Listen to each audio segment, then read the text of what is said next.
और अगर तुम लोग नए हो तो सब्सक्राइब करो। वो जो लाल वाला बटन है उस पर फूट फेंक के मारो या फिर मोमबत्ती, मुझे नहीं पता, बस क्लिक हो जाना चाहिए।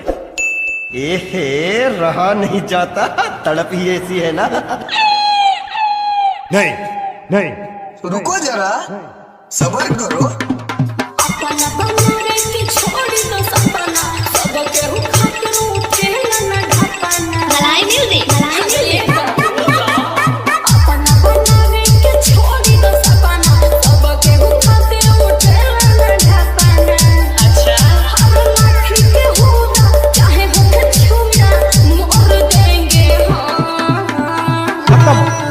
By bye, tata, goodbye, गया। इस सज्जन को क्या तकलीफ है भाई, क्या तकलीफ है इनको?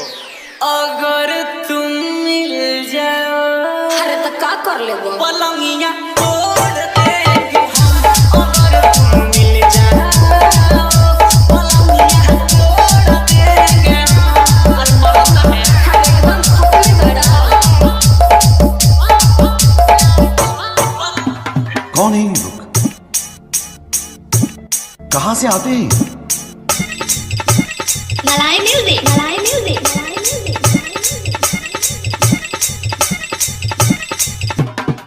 ना सकान होई हो, मन हरान होई हो, बाबू तकते तकते रह जाइबो, नानी बान होई हो।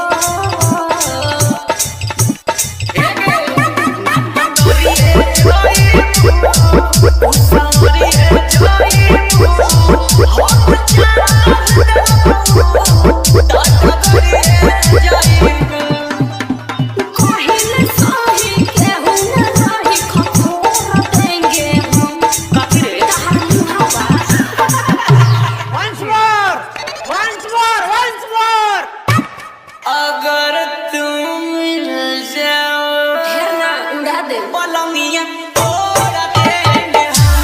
अगर तुम मिल जाओ, पलंगिया तोड़ देंगे हम।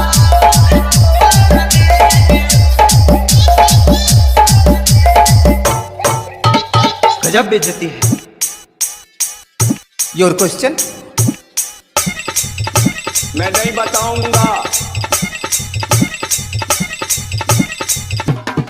हम चलना कर, चलना कर, हम आई बनाई हाथे जादू साथ बमरा।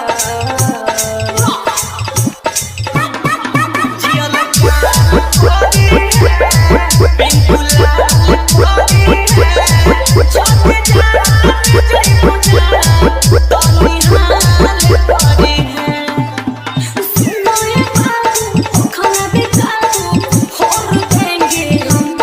आपरो गिरे कहाँ घूम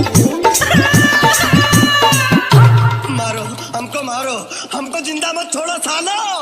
हम कोई मंदिर का घंटा है कि कोई भी आके बजा जाता है? इस सज्जन को क्या तकलीफ है भाई, क्या तकलीफ है इनको? पहली फुर्सत में निकल। अगर तुम मिल जाओ, अरे ब्याह सपना में ढुक गईला आय पलंगिया तोड़ देंगे हम। अगर तुम मिल जाओ, पलंगिया तोड़ देंगे हम। मलाई म्यूजिक, मलाई music. Chirigava, Domanpur, Chirigava, Domanpur, Chirigava, Domanpur.